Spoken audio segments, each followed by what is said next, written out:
এজে মাজহারুল ইসলাম খালাস পাওয়ার মাধ্যমে ন্যায় বিচার প্রতিষ্ঠিত হয়েছে মন্তব্য করেছেন জামায়াতের আমির ডাক্তার শফিকুর রহমান। আপিল বিভাগের রায়ের প্রতিক্রিয়ায় এক সংবাদ সম্মেলনে এ কথা বলেন তিনি।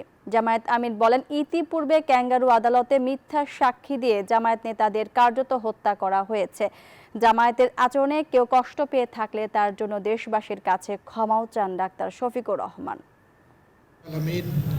জামাত ইসলামীর সাবেক ভারপ্রাপ্ত সেক্রেটারি এটিএম আজহারুল ইসলামের মৃত্যুদণ্ডের রায় বাতিল করে খালাস দিয়েছে সর্বোচ্চ আদালত।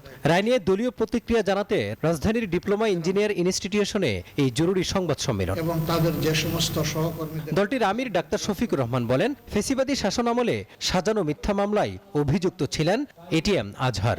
আদালতের মাধ্যমে প্রমাণ হয়েছে সত্যকে চেপে রাখা যায় না। এই রায়ের মধ্য দিয়ে আজকে প্রমাণিত হয়েছে সত্যকে চেপে রাখা যায় না। সত্য মেঘের আড়াল ভেদ করে আলোর ঝলক নিয়ে আসে। এটা ছিল ইচ্ছাকৃত নেতৃত্ব গণহত্যা। বলেন, বিদেশ থেকে সরবরাহ করা রায়ের ভিত্তিতে জামাত নেতাদের ফাঁসি দেওয়া হয়েছিল। বিদেশ থেকে সাপ্লাই দেওয়া রায়ের ভিত্তিতে ঠিক একই পরিণতির দিকে তাকেও ঠেলে দেওয়া হলো। এই মামলা পরিচালনা করতে গিয়ে ইন্টারন্যাশনাল কাস্টমারি যে ল আছে তাও ফলো করা হয়নি, আবার ডোমেস্টিক কাস্টমারি যে ল আছে এটাও ফলো করা হয়।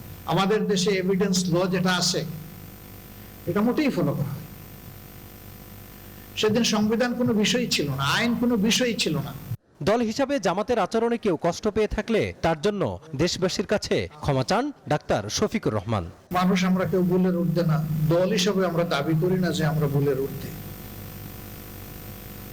এই সংগঠনের প্রতিটি কর্মী সহকর্মী কিংবা দলের দ্বারা যে যেখানে ক্ষতিগ্রস্ত হয়েছে, কষ্ট পেয়েছে, সবার কাছে কোনো শর্ত নাই, বিনা শর্তে নামছে। রাষ্ট্র ক্ষমতায় গেলে প্রতিহিংসার রাজনীতির অবসান ঘটাবে জামাত, এমন মন্তব্য করেন দলটির আমির। জনগণ যাদেরকে মাজহারুল ইসলাম, নিউজ 24, ঢাকা।